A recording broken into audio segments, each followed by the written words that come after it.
Tagore school बावड़ी की online class में आप सभी का हार्दिक स्वागत है। सभी स्टूडेंट को गुड मॉर्निंग। आज हमारा नेक्स्ट डे हो चुका है। तो आज हम अपनी जो 13वीं एक्सरसाइज है वर्त एवं स्पर्श रेखाएं, उस वर्त एवं स्पर्श रेखाओं का जो तीसरा उदाहरण है वो तीसरा उदाहरण करते हैं। तो ये जो तीसरा उदाहरण है ये आपकी 10वीं क्लास की जो वार्षिक एग्जाम हुई थी 2020 में, उसमें ये आया हुआ है। तो ये क्या कहता है, देखो इस तीसरे उदाहरण को पढ़ने से पहले बात करते हैं कि इससे पहले हमने क्या पढ़ा। तो इससे पहले हमने पढ़ा कि त्रिज्या जो होती है वो स्पर्श रेखा पर लंब होती है, पहली पर में पढ़ी। दूसरी पर में पढ़ी हमने बाह्य बिंदु से खींची गई स्पर्श रेखाओं की लंबाई समान होती है। बाह्य बिंदु से खींची गई स्पर्श रेखाओं की लंबाई क्या होती है, समान होती है।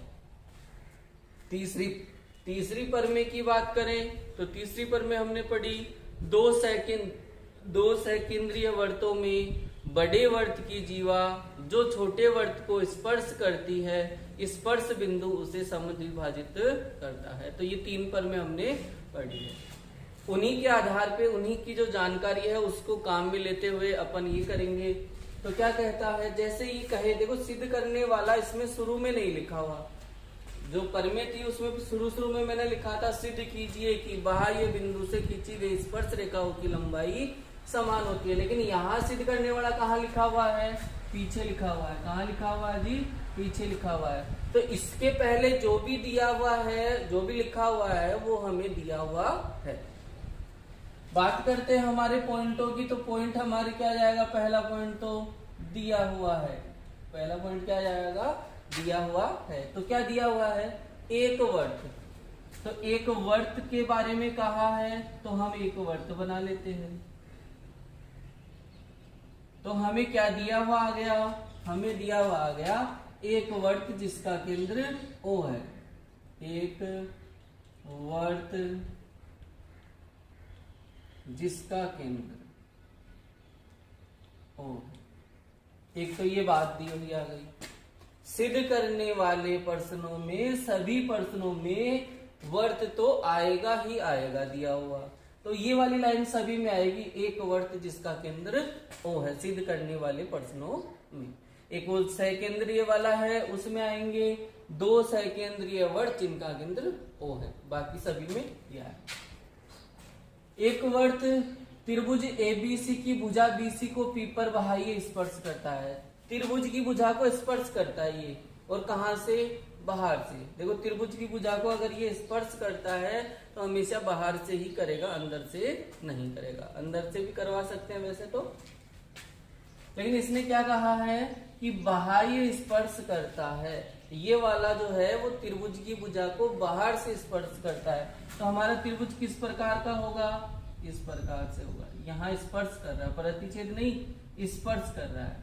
त्रिभुज का नाम क्या है, ABC है। देखो दिया हुआ ABC, लेकिन यहाँ A आएगा, यहाँ आएगा या यहाँ आएगा, उसका डिसीजन देखना कि भुजा BC को P पर स्पर्श करता है। कौन सी भुजा को स्पर्श करता है ये वर्त, BC भुजा को। तो इसका नाम क्या हो जाएगा, BC, और यहाँ क्या हो जाएगा, A। कौन करता है जी स्पर्श, किस बिंदु पर करता है, P बिंदु पर स्पर्श करता है। किस बिंदु पर स्पर्श करता है, P बिंदु पर स्पर्श करता है। तो वापस यहाँ तक की जो लाइन है उसके अनुसार हमने अपना डायग्राम बनाया। डायग्राम वापस से देखेंगे। एक वर्त त्रिभुज ABC की भुजा BC को P पर स्पर्श करता है। तो जो लिखा हुआ है उसी के अनुसार बना है अपना डायग्राम। फिर क्या कहा है, AB व AC को बढ़ाए जाने पर, AB को और AC को बढ़ाए जाने पर, AB कहाँ है, ये रही, इसको बढ़ाना है। तो ध्यान से देखना क्या लिखा हुआ बेटा, AB लिखा हुआ है, यानी कैसे बढ़ाना है, A से B की तरफ बढ़ाना है। अगर मैं इसको कहता BA को बढ़ाने पर, तो B से A की तरफ, BA लिखता तो उधर बढ़ाना था, AB लिखना है तो इधर बढ़ाना है। AB को आगे बढ़ाने पर, AB को भी आगे बढ़ाया, और किसको बढ़ा रहा है, AC को भी आगे बढ़ा रहा है। ये लो बढ़ाया, ए बी और ए सी को आगे बढ़ाने पर, बस यहाँ स्पर्श करें वहां तक ही बना दो, बढ़ाए जाने पर क्यू व आर पर स्पर्श करता है। ए बी को बढ़ाते हैं तो कहाँ पे स्पर्श करेगा, क्यू पर, और यहाँ किस पे करेगा, आर पे स्पर्श करता है। ये जानकारी हमें दी हुई है। अब यहाँ एक इम्पोर्टेंट चीज क्या है कि ये क्या कह रहा है, यहाँ पे स्पर्श करता है, और जब स्पर्श करता है तो क्या बन गई, स्पर्श रेखा बन गई, और स्पर्श रेखा बन जाती है तो उसके बारे में हमारी प्रमेय क्या कहती है कि बाह्य बिंदु से खींची गई स्पर्श रेखा की लंबाई समान होती है। तो यहां से देखो क्या क्या निकलता है अपनी, मैं इस डायग्राम को अलग अलग प्रकार से बनाता हूं। यहां बी लिखा हुआ है, नीचे लिख लो थोड़ा, यहां पे पी पे स्पर्श करता है और यहाँ क्यू पे स्पर्श करता है। ये वाला भाग बनाया मैंने, इतना इतना भाग, बाकी भाग को मैंने छोड़ दिया, ये वाला भाग बनाया थी, ये वाला इतना इतना सा भाग मैंने बनाया। बी बिंदु है वो इस वर्त के कहाँ है, बाहर स्थित है। बी बिंदु कहाँ स्थित है, वर्त के बाहर स्थित है। और बीपी क्या है, देखो पी पे स्पर्श कर रहा है, पी पे क्या कर रहा है, ये स्पर्श कर रहा है, तो बीपी क्या हो गई, स्पर्श रेखा। ऐसे क्यू पे क्या कर रहा है, स्पर्श कर रहा है, तो बी क्यू भी क्या हो गई, स्पर्श रेखा। और हमें क्या पता है कि बाह्य बिंदु से खींची गई स्पर्श रेखाओं की लंबाई समान होती है। तो क्या हो जाएगा, बीपी बराबर बीक्यू, क्या हो जाएगा जी, बीपी बराबर बीक्यू। एक तो ये बात अपन को पता हो गई, ये भी दी हुई आ गई। दूसरी बात, इसके 3 भाग करूंगा मैं।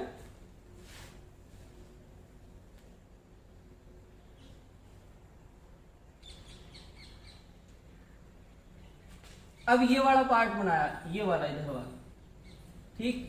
सी बिंदु कहाँ है इसमें, वर्त के बाहर। सी बिंदु कहाँ है जी, वर्त के बाहर। और पी पे क्या करता है, स्पर्श। आर पे भी क्या होता है, स्पर्श। तो सीपी क्या हुई, स्पर्श रेखा, और सीआर भी क्या हुई, स्पर्श रेखा। तो हम क्या जानते हैं, बाह्य बिंदु से खींची गई स्पर्श रेखाओं की लंबाई समान होती है। तो सीपी किसके बराबर हो जाएगी, सीआर के। तो सीपी है वो बराबर हो जाएगी किसके, सीआर के। इसी प्रकार से अब इसका तीसरा पार्ट बनाते हैं, मतलब ये वाली लाइन नहीं बनाएंगे। तो ये वाली लाइन अपन नहीं बनाते हैं यदि, तो ये क्या बनता है, ये वाली नहीं बनाई, केवल यहाँ ए लिखा हुआ है, यहाँ क्यू पे स्पर्श है और यहाँ पे आर पे स्पर्श है। बिंदु ए कहाँ है, बिंदु ए है अपने वर्त के बाहर स्थित है। क्यू पे क्या कर रहा है, ये स्पर्श। आर पे भी क्या करता है, स्पर्श। तो ये ए क्यू क्या हो गई जी, स्पर्श रेखा। और इसी प्रकार से ए आर भी क्या हो गई, स्पर्श रेखा। तो ये क्या हो गया, बाह्य बिंदु से खींची गई स्पर्श रेखाएं हो गई। दोनों क्या हो गई, बाह्य बिंदु से खींची गई स्पर्श रेखाएं। और हमें क्या पता है कि बाह्य बिंदु से खींची गई स्पर्श रेखाओं की लंबाई समान होती है। तो इसी प्रकार इससे हमारे क्या हो जाएगा, ए क्यू बराबर ए आर। ये हमें पता होना चाहिए। देखो, जैसे मैं कहता हूं कि मैं 10th क्लास में पढ़ता हूं, मैं कौन सी क्लास में पढ़ रहा हूं बेटा, 10th क्लास में। मैंने इतना ही कहा ना, लेकिन एक जानकारी और है मेरे पास में, जो है तो पता तो है, लेकिन मैंने बताई नहीं। क्या, कि मैं 10th क्लास में पढ़ता हूं तो मैं हिंदी सब्जेक्ट भी पढ़ता हूं, मैथ वाला सब्जेक्ट भी पढ़ता हूं, साइंस भी पढ़ता हूं, अंग्रेजी भी पढ़ता हूं, और विज्ञान भी पढ़ता हूं, और संस्कृत भी पढ़ता हूं। तो यहां इसने ये थोड़ी कहा कि स्पर्श रेखाएं बराबर होनी चाहिए, नहीं कहा। इसने कहा कि ये स्पर्श करती है, तो ये हमें पता होनी चाहिए कि स्पर्श रेखाओं की जो लंबाई है, बाह्य बिंदु से खींची गई स्पर्श रेखाओं की लंबाई है, वो बराबर होती है। तो ये बात दी हुई नहीं आएगी, ये आपको पता करनी पड़ेगी। ठीक है, हो गया। अब सिद्ध क्या करना है, सिद्ध करना, क्या सिद्ध करना है, तो इसमें कोई अपन को सोचने समझने वाली बात नहीं है, सीधा सा दिया हुआ है। सिद्ध करना है ए क्यू बराबर 1/2 त्रिभुज एबीसी की परिमिति। तो सिद्ध क्या करना है, ए क्यू बराबर 1/2 कोष्टक त्रिभुज एबीसी की परिमिति। रचना की बात करें तो इसमें रचना कुछ नहीं होगी। रचना किसमें होगी उसका भी मैं बता देता हूं।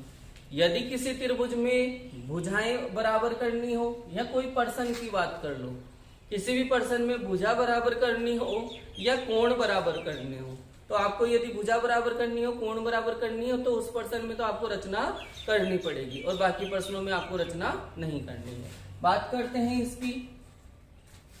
तो ये बात यहाँ समझने वाली बात यहाँ है कि अधिकतर अपनी जो ट्रिग्नोमेट्री है, त्रिकोणमिति है, उसमें एलएचएस को लेके आरएचएस को सरल किया जाता है। मतलब इधर वाला पार्ट, एलएचएस वाली साइड वाला, लेफ्ट साइड वाला जो पार्ट होगा उसको हम लेते हैं और आंसर में अपन राइट वाली साइड का लाते हैं। तो वहां पे क्या होता है, जो एलएचएस होता है वो जटिल पक्ष होता है, मतलब बड़ा पक्ष होता है, और आरएचएस है वो छोटा पक्ष होता है, यानी आंसर के रूप में होता है। यहाँ समस्या क्या दे रखी है, यहाँ ये वाला जो पक्ष है वो तो क्या है, छोटा है, और ये वाला पक्ष क्या है, बड़ा। तो हम कौन सा पक्ष लेंगे, आरएचएस। तो इसको सरल करके ये वाला लाना है। तो आप चाहो तो दोनों को साथ में ले सकते हो, यानी हमें इधर भी एक क्यू होना चाहिए और इसको सरल करके भी क्या आना चाहिए, एक क्यू आना चाहिए। दोनों को साथ में ले लो, या केवल आप आरएचएस को भी ले सकते हो। आरएचएस क्या कहता है, 1/2 कोष्टक त्रिभुज एबीसी की परिमिति। 1/2 ऐसा कैसा, त्रिभुज एबीसी की परिमिति। अब त्रिभुज एबीसी की परिमिति क्या होती है, तो परिमिति का मतलब होता है परिमाप। परिमिति का मतलब क्या होता है, परिमाप। तो देखो कोई भी परिमाप, किसी का भी हम क्या ज्ञात करें, परिमाप। परि का मतलब होता है चारों ओर की, और माप का मतलब होता है लंबाई। तो जो चारों ओर की लंबाई होती है वो क्या कहलाती है, परिमाप कहलाती है। तो त्रिभुज में 3 ही ओर होते हैं, त्रिभुज में 4 ओर नहीं होते। त्रिभुज में 4 ओर तो होते हैं, लेकिन भुजाएं कितनी होती है, 3 होती है। मान लो ये त्रिभुज दे दिया, इसकी ये 3 भुजा है, ये 4 सेंटीमीटर और ये 5 सेंटीमीटर। परिमाप ज्ञात करना है तो हम क्या करेंगे, 3 + 4 + 5, 5 4 9, 9 और 3 12। तो परिमाप कितना आ गया, 12 सेंटीमीटर। लेकिन हमारा जो पर्सन है उसमें हमें भुजाओं की लंबाई दे ही नहीं रखी है। तो हम क्या करेंगे, त्रिभुज कौन सा है जी, त्रिभुज है हमारा ए बी और सी। त्रिभुज कौन सा है अपना, ए बी सी। तो भुजाओं की लंबाई नहीं दे रखी हो तो भुजाओं का नाम ले लिया जाता है। तो इस भुजा का नाम क्या हो जाएगा, ए बी, इसका बी सी और इसका ए सी। तो इस त्रिभुज का परिमाप क्या हुआ, A B plus B C plus A C. इस त्रिभुज का परिमाप क्या हो जाएगा, A B plus B C plus A C. बात करते हैं, दिया हुआ क्या है, देखो जब एक कारीगर मकान का निर्माण करता है तो उसको हमें क्या क्या देना होता है, सीमेंट भी देनी होती है, बजरी भी देनी होती है, पानी भी देना होता है, और ईंट वगैरह कुछ भी है जो अपनी निर्माण कार्य में लगता है वो सब देना पड़ता है। तो जो दिया हुआ है उसको हमने दिया है वो काम में भी आना चाहिए। यदि काम में नहीं आएगा तो इसका मतलब है कि हमारा जो निर्माण है वो गलत हो सकता है। जैसे मान लो अपन ने कारीगर को सीमेंट वगैरह सब दे दिया, अगर कारीगर ने भूलवश सीमेंट का प्रयोग नहीं किया तो भवन बन सकता है क्या, नहीं बन सकता। मान लो उसने बजरी का उपयोग नहीं किया तो भी नहीं बना सकते अपन। मान लो उसने ईंट पत्थर काम में नहीं लिए तो भी भवन का निर्माण नहीं हो सकता। तो कोई भी एक चीज है उसको छोड़ना नहीं है हमें। तो जो दिया हुआ है वर्ग का केंद्र ओ है वो तो अपना हो गया। हमें क्या जानकारी है, ये 3 जानकारियां है, इन 3 जानकारियों को काम में लेना है। तो 1/2 ऐसा का ऐसा। ए बी को ध्यान से देखो, ए बी है वो पूरी भुजा है। देखो हमें क्या चाहिए जी, ए क्यू चाहिए, हमें क्या चाहिए, ए क्यू चाहिए। और ए क्यू किस भुजा में आता है, ए बी में ही आता है। तो ए बी ऐसा का ऐसा रह जाएगा, A G P plus B C भुजा। अब बीसी को ध्यान से देखोगे आप तो बीसी का बीच में से 2 इसके विभाजन किया हुआ है। बीसी का क्या किया गया है, विभाजन किया गया है। तो क्या बीसी को क्या लिख सकते हैं, बीपी प्लस सीपी लिख सकते हैं। बीसी को क्या लिख सकते हैं भाई, ये रेखा है ये 10 सेंटीमीटर की है, मैं कहता हूं ये 10 की है। ये तो हो गई 7 सेंटीमीटर, ये हो गई 3। तो इसको क्या लिख सकते हैं, पूरी की लंबाई को 7 + 3 लिख सकते हैं, 7 + 3। इसी प्रकार से ये क्या है, बीसी, हमें क्या दिया हुआ है, बीसी दिया हुआ है। इस बीसी को हम क्या लिख सकते हैं, बीपी प्लस सीपी। तो इस बीसी की जगह लिखा अपन ने बीपी प्लस Cp। फिर क्या है Ac, तो Ac अपना एजिटीज ऐसा का ऐसा रह जाएगा। आगे चलते हैं। आगे अपन को क्या करना है, 1/2 ऐसा का ऐसा AB प्लस BP। अब यहां देखेंगे कि जो दिया हुआ है उसमें क्या काम आ रहा है। AB हमें क्या लाना है, AQ लाना है, तो AQ वाली लाइन में AB आता है, AB एज इट इज रह जाएगा, ऐसा का ऐसा रह जाएगा, प्लस BP है वो AQ वाली लाइन में आ रहा है क्या, नहीं आ रहा, तो इस BP को भी हमें AQ वाली लाइन में चेंज करना है। तो देखो दिया हुआ क्या है, BP है वो किसके बराबर है, BQ के बराबर है, तो इस BP की जगह हम क्या लिख सकते हैं जी, BQ लिख सकते हैं। फिर CP वाला आता है क्या, AQ वाली लाइन में नहीं आता, तो CP किसके बराबर है, CR के बराबर, तो इस CP की जगह हम क्या कर सकते हैं, CR। AC किसी के बराबर नहीं है, AC एज इट इज ऐसा का ऐसा ही रह जाएगा। आगे बात करते हैं,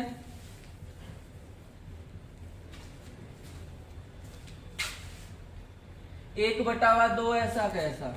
ध्यान देना ये क्या है, AB प्लस BQ, क्या है जी, AB प्लस BQ। तो देखो ये रहा AB, ये रहा AB यहां से यहां तक का, और BQ यहां से यहां तक का BQ, तो ये पूरी भुजा बन जाती है, क्या बन जाता है इसका, AQ। AB प्लस BQ क्या बन जाएगा जी, AQ। तो इसकी जगह हमने क्या लिख दिया, AQ। इन दोनों की जगह हमने AQ लिखा। CR plus AC, CR plus AC, ये रहा CR और ये रहा AC, तो CR प्लस AC क्या बन जाएगा, AR। तो प्लस का क्या हो जाएगा, AR। 1/2 ऐसा का ऐसा, AQ भी ऐसा का ऐसा। अब AQ की जगह क्यों नहीं चेंज कर रहे हैं, तो AQ हमें क्या है, चाहिए, AQ चाहिए, तो AQ ऐसा का ऐसा। AR नहीं चाहिए जी, क्या नहीं चाहिए, AR नहीं चाहिए। तो देखो ये दिया हुआ है क्या है, AQ है वो किसके बराबर है, AR के बराबर है। यहाँ आप ऐसे भी कह सकते हो AR किसके बराबर है, AQ के बराबर है, तो AR की जगह हम क्या रख सकते हैं, AQ रख सकते हैं। 1/2 ऐसा का ऐसा हो गया, AQ plus AQ, AQ plus AQ, तो कितने AQ हो गए, 2 AQ। कितने हो गए जी, 2 AQ। और गुणा में अंश व हर समान हो तो संख्याएं कट जाती है, गुणा में अंश व हर समान हो तो संख्याएं कट जाती है, तो क्या रह गया जी, AQ रह गया। और AQ इसका क्या है, LHS वाला साइड। हमने कौन सी साइड ली थी, RHS वाली, और आगे कौन सी साइड, LHS, तो क्या हो जाएगा, LHS बराबर RHS, और ये सिद्ध हो गया। नेक्स्ट क्वेश्चन है वो अपन कल की क्लास में